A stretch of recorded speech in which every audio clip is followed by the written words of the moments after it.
Alright, I've been busy today, so got a couple of my cast iron plants put out. This is Aspidistra, eliator, Chicory Asahi, which is supposed to be a better version of the standard Asahi, and grows to about 3 feet tall. The leaves get about 6 inches wide. Slow growing. It is good to zone 7, possibly colder, but this one probably isn't because it's white. You can see it burnt a little bit, but this is in real heavy shade here. So no way this thing is ever going to see afternoon sun, and that's why I put it here. When I dug in the soil here, it was moist. A really nice thick layer of about 4 or 5 inches before I started getting into clay, but it was a nice dark clay. And just kind of zooming out, you will see it is underneath a Trichocarpus tequila and a Schefflera delavii. So it's going to have a nice evergreen, overhead cover at all times. And so this will be shady. The spot does get very dry in the summer, so that's why I've kind of planted it here to give a little bit of understory interest. I'll show you the next one I put in.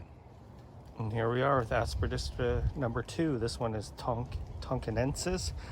Garry Hammer. This one grows about 3 feet. It's supposed to be a fast grower, believe it or not. It does best in dappled shade, and like most cast iron plants, can handle dry conditions, and hardy to zone 7. I put this one in here. I was thinking about putting the white one in here, but I got white on those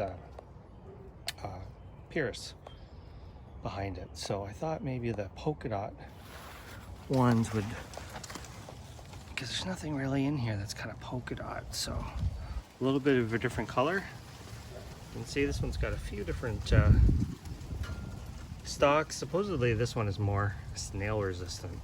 So when I dug this spot, it was sopping, soaking wet. This is one of the wettest spots in my yard. So we will see how Aspidistras do in wet conditions. In the summertime it does get more dry, but for a good part of the year it's quite wet. So let's see what this one does, in the wet spots. Sable, Louisiana, that likes the wet. Fortunae, clay lover. More water the better.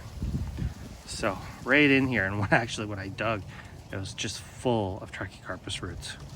Very vigorous palms they are around here. But anyway, Aspidistra number 2 in the ground. I have the regular green form, and I'm very excited to get some nice different varieties, because these do look like this all year round. These are broadleaf evergreens, really great plants, and supposedly this one is more snail resistant.